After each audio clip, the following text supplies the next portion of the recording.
ये war against terror है। हम ये बार बार कह रहे हैं। आंध्र के श्री सत्य साई इस एक हमले में शहीद हुए हैं। बड़ी खबर आपको दे दे, एलओसी पर शहीद हुए सैनिक मुरली नायक का आंध्र प्रदेश के श्री सत्य साई जिले में अंतिम संस्कार किया गया।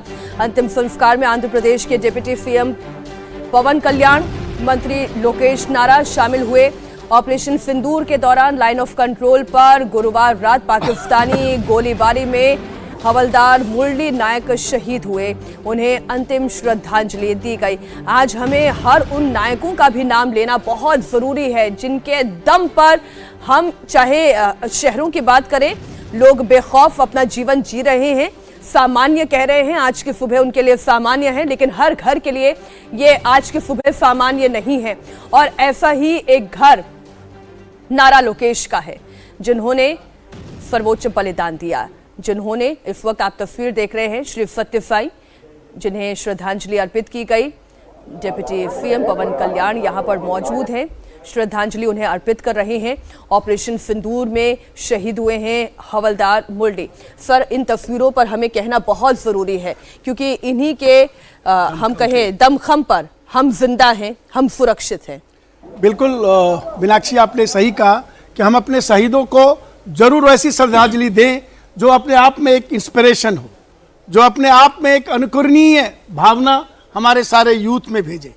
और ये बिल्कुल हमारे देश की लीडरशिप का ये हमेशा ये ख्याल रहा है कि जब भी कोई, चाहे वो अपना कोई भी रैंक एंड फाइल का कोई भी जवान जब शहीद होता है तो उसकी जो संस्कार है उसके लिए हम लोग, हमारी फौजों को सख्त हिदायत है। मैं खुद वहाँ पर बहुत बार दिल्ली में था कि इनको एक स्पेशल एयरक्राफ्ट से भी बॉडी को अगर ले जाना पड़े तो वो ले जाते हैं और पूर्ण राजकीय सम्मान के साथ उनको सम्मान दिया जाता है। तो ये बहुत ही सही है। मैं अपनी बात को जरा सा एक और रख देता हूँ।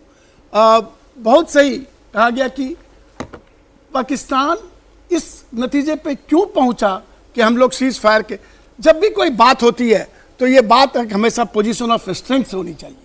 जो पोजीशन ऑफ स्ट्रेंथ आपका होता है वो अधिक डिक्टेटिंग होता है बनिस्पत की कोई भी और सर्कमस्टांसेस के।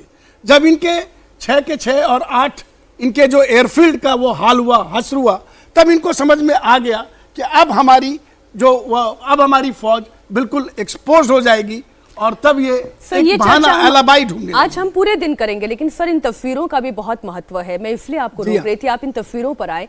आप देखिए एक कितना बड़ा अंतर है जो भारत और पाकिस्तान में दिखाई देता है। भारत में आज हम जब श्रद्धांजलि दे रहे हैं तो हमारे जो इंडियन फ्लैग है उसमें लिपटा हुआ उनका शहीद का शव दिखाई देता है, लेकिन जब पाकिस्तान में हम आतंकवादियों के शवों को देखते हैं, वो पाकिस्तानी फ्लैग में लिपटे हुए दिखाई देते हैं। तो यही सबसे बड़ा उदाहरण पूरी दुनिया के सामने पेश करता है कि आप जिस पाकिस्तान की तरफदारी करते हैं, दरअसल वो पाकिस्तान है क्या, उनकी हकीकत क्या है।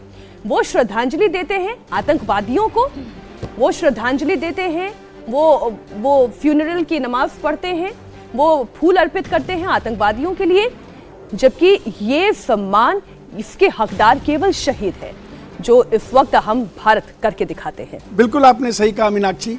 जो भारत का जो अपना कल्चर है, संस्कृति है और हमारी जो एक कंप्लीट ईगो है नेशन फर्स्ट, तो इसमें जो भारत का जो शहीद होता है, एक सिपाही या कोई भी जवान, उसको हम लोग वो संस्कार देते हैं और उसको हम लोग इस तरह से नमन करते हैं जो कि बिल्कुल अनुकरणीय हो। और वही आपने कहा कि उल्टे वहाँ पर अगर देखा जाए तो वो अपने बच्चों को ये दे रहे हैं कि देखो एक आतंकवादी का जो अंतिम संस्कार जनाजा निकल रहा है तो उसमें चीफ ऑफ आर्मी स्टाफ की तरफ से वो वहां पर उनको वो रीत ले की जाए। इस चर्चा को आगे बढ़ाऊं उससे पहले मेरे सहयोगी अलग अलग जगहों से हमारे साथ जुड़ गए हैं, क्योंकि आज भारत के सामने या पूरे हिंदुस्तानियों के सामने इंफॉर्मेशन पहुंचानी बहुत जरूरी है कि वो बॉर्डर एरिया जो कल अटैक करने की जहां पर कोशिश की जा रही थी, जहां कल सायरन सुनाई पड़ रहे थे, अलार्मिंग सायरन सुनाई पड़ रहे थे, वहां के हालात अभी क्या है।